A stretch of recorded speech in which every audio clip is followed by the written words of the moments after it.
We created DMMP in 2009, and then the idea being that we would be importing top quality ranges of products for the amenity market, for the UK market and the rest of Europe.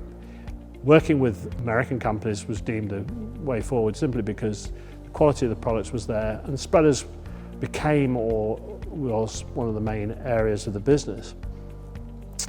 Over time, and this has sort of been much more difficult in the last 5 years, I don't think anyone would recognise the world as it is today as it was 5 years ago. Life was fairly straightforward, and now all of a sudden we found ourselves with Brexit rushing upon us. We found lots of things started to change, exchange rates got very much more difficult, and prices started to rise significantly, and then on top of that we've had COVID that came along. And the impact of COVID has really severely dented the supply chains and made life very, very difficult. And at the end of the day, we felt that we couldn't sustain the sales going forwards using the products that we were already buying. So we took a conscious decision 3 years ago that we would develop our own range, and the result is Cresco.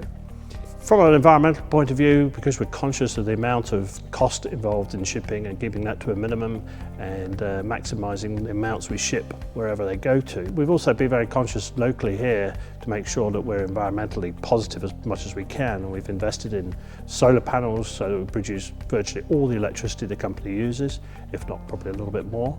And we also have invested in biomass heating systems to enable us to keep our environmental credentials up, which also means that we actually heat all our property with the biomass systems, and we're looking for more electric vehicles going forwards, so that we can actually, one of our targets is to become a carbon zero company. The use of spreaders in the United Kingdom is not just for the summer and spring, which often, as most people probably perceive, that the majority get used in the spring and summer. In actual fact, our larger part of our market is the winter use of spreaders. And to that degree, we use our spreaders ourselves.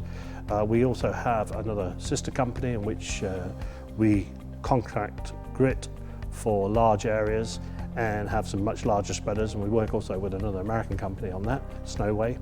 And because we are using our own spreaders, we do obviously do a lot of testing, and we have a bit more of a grasp and a much better knowledge of what's good for winter, what's good for spring and summer. Aquagrit, which is our sister company, is using a lot of contractors around the country to do the gritting operations, and again we will be working hard with those contractors and supplying them with products that we feel will benefit make their lives a little bit easy, because actually spreading salt at the middle of the night isn't the most attractive proposition, but at the end of the day, giving them the right tools is all important.